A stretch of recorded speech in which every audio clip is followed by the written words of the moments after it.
Hey, what's up guys and gals? This is DC5 Brandon, and I won't be talking about my DC5 RSX. I'll be talking about my 2012 Porsche Cayman S Black Edition. In this video, I'll be discussing everything about Cayman, specifically the 987.2 Cayman that I own. First, I'll discuss the history of the 987, the differences between the 0.1 and 0.2, the first gen and second gen variants of the 987, the differences between a regular Cayman and a Black Edition version of the Cayman, the performance and specs of the Cayman, maintenance and ownership costs, and what my current mods are, and then what's next? What are we going to do to this car going forward? First, let me give a shout out to a website I got a lot of this information from. It's going to be caymanregister.org. If you go to that website, go on the web page, and there's going to be a fax or FAQ link.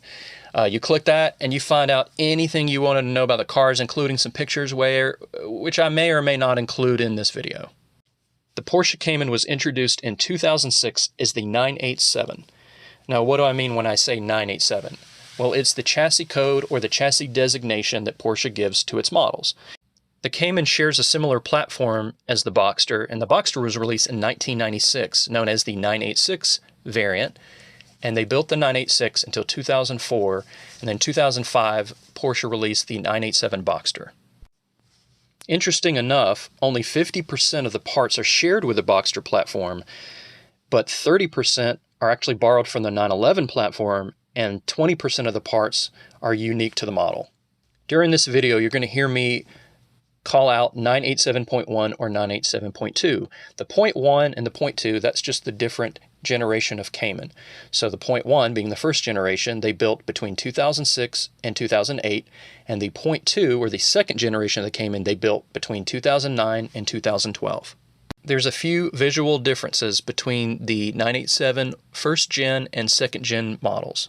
On the front bumper of a first gen 987, there are painted lines on the left and right of the fog lights, and the fog light housing is painted the body color. Also in the front, the second gen headlights are a little longer than the first gen. On the second gen 987, the fog light housing is not painted at all. On the first gen rear bumper, there are two open slits at the bottom of the bumper compared to the segmented slits of the second gen. Moving on to engines, the M96 engine of the first gen was replaced with the 9A1 engine of the second gen. Most notably, the 9A1 engine doesn't have the infamous IMS or intermediate shaft defect, which caused some of the M96 and M97 engine failures of the first gen.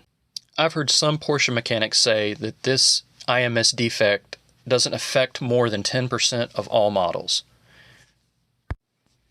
Most IMS issues occur in seldom driven cars or occurring in cars with low mileage. Chances are, if you're looking at a high mileage example of a 987, this may never be an issue for you. But if you do decide to fix the IMS, it's a simple retrofit for the M96 engines. Unfortunately, the M97 requires a little more extensive engine servicing to get the bearing which needs replacing. So if you decide to save a little money and go with a first gen 987, expect to spend about $2,000 to $4,000 to fix the IMS, or just shop for a 987 first gen, which has already had this work done. Now let's talk about the features of the 9A1 engine found in the second gen.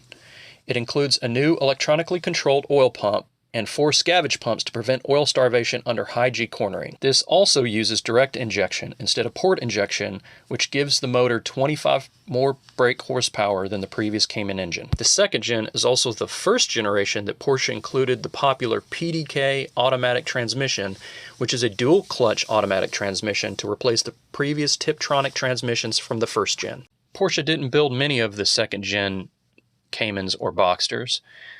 In fact, some numbers indicate the first gen sold 5 times more than the second gen. So if you see a Cayman, most likely it's a first gen. How do you tell the difference between a base model and an S model of the 987? An S model should have red Brembo brake calipers as standard equipment. The base model has slightly smaller rotors and black calipers. On the rear of the car, the S model will have dual center exhaust pipes, 2 of them, while the base model will just sport one single trapezoid exhaust tip. So what's a Black Edition Cayman? Porsche primarily released it as a trim package, but marketed as a touring version of the Cayman R.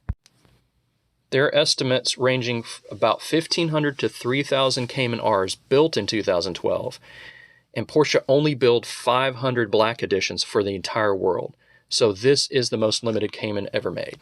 The standard equipment included on a black edition Cayman features a 9A1 engine tuned to 330 horsepower, the same engine that comes in the Cayman R, 19-inch forged wheels, which is the lightest wheel that Porsche builds for this model, painted black. They're also known as the spider wheel. That's also could be found in the Cayman R.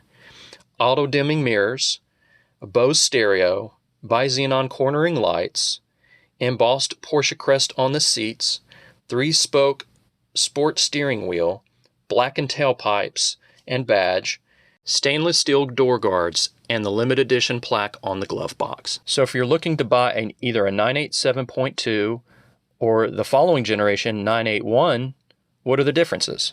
Most notably, the 987.2 was the last generation to include the enthusiast preferred hydraulic steering instead of the electronic steering rack of the 981 generation. The 981 has 1.5-inch wider track and 2.4-inch longer wheelbase. Porsche also increased the structural rigidity of the 981, and it weighs slightly less than the previous generation. The 981 uses the 9A1 engine of the 987.2, but now with slightly more power. 5 more horsepower for the S, 10 more for the base. Styling-wise, Porsche included a raised line that cuts through the middle of the door on the 981. Side mirrors are attached to the doors instead of the A-pillars of the 987. The headlights are blackened out, similar to what the headlights look like in the black edition of the previous version. 981 headlights are more square. The side air intakes are larger and sharper.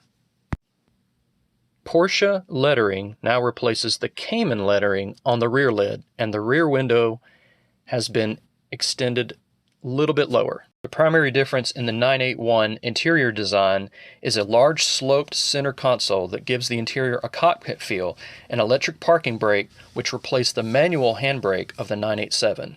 This is one of the things which saves some weight over the previous generation. Other features include adaptive cruise control, proximity keys, dynamic transmission mounts, torque vectoring, auto start-stop, and a more reliable and robust PDK transmission than the 987 generation. The most notable interior upgrade in the second gen from the first gen is a new PCM radio, or the CDR-30. This could support MP3 players, included satellite radio, touchscreen, navigation, and Bluetooth telephone connectivity. Unfortunately, this did not include Bluetooth streaming. Now let's talk about the fun stuff, performance and specs. My Black Edition has 330 horsepower at 7,200 RPM, which is the same as the Cayman R tune.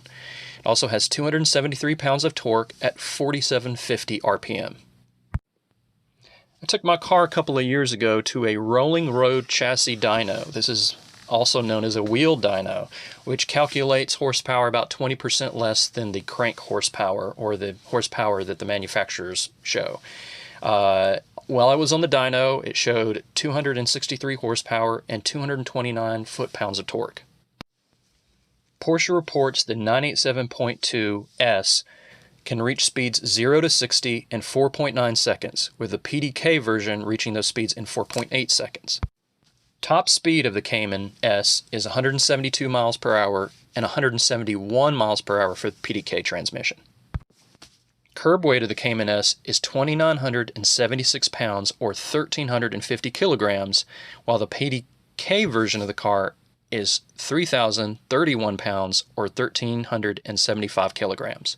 This puts the Cayman S at 0.111 horsepower per pound, or 9 pounds per horsepower if you divide the weight by the horsepower. Or this is 11.3 pounds if you're looking at wheel horsepower. As I mentioned before, the Black Edition comes with a 19-inch Spider wheels, which are equipped with tire size of, on the front, 235, 35, 19, and the rear, 265, 35, 19, both with a ZR tire rating. The Cayman comes equipped with a 16.9 gallon fuel tank capacity with 2.6 gallon for reserve. Porsche recommends 93 octane in the US, but the ECU computer can compensate for 91 in some states like California. The length of the Cayman chassis is 171.1 inches. The width without the mirrors is 70.9 inches. Height is 51.4 inches. Wheelbase is 95.1 inches. And the ground clearance is 4.4 inches. And then the PASM suspension is 4.1 inches. So how does the Cayman compare to other sports cars? Well, just looking at the Car and Driver Lightning Lap, which they conduct every year at Virginia International Raceway, the Cayman R timed at 3 minutes, 3 seconds, 0.9. And the Cayman S brought in a time of 3 minutes, 5 seconds, 0.8. So considering the Cayman S's lap time of 3 minutes, 5.8 seconds, this makes it slightly faster than a 2016 MX-5 Cup car, a 2012 Benz C63 AMG, 2007 Ford Shelby GT500, a 2011 BMW 1 Series M, and a 1999 Acura NSX. The following cars show times slightly faster than the Cayman S. 2018 Honda Civic Type R, 2016 Ford Focus RS, the aforementioned Cayman R, 2009 BMW M3, 2019 Chevy Camaro 1LE, 2009 Porsche 911 Carrera S, and a 2007 Porsche 911 Turbo. For those of you that are thinking, well, what about the Cayman R? Why is it so special? Well, I'll go over these things pretty quick. First, it's got a fixed wing spoiler. It's about 120 pounds lighter depending on the options. This can include sport bucket seats, which are carbon fiber, which is standard equipment for 26 pounds lighter, aluminum doors, which saves about 33 pounds, and the Spider forged wheels, which is also on the black edition, that saves 11 pounds. The side graphics show Cayman R on the left and right doors. The springs are 20 millimeters lower with stiffer bars and dampers, and the Cayman R comes with a limited slip differential as standard equipment. And so that concludes the video. That's everything you wanted to know about the 987.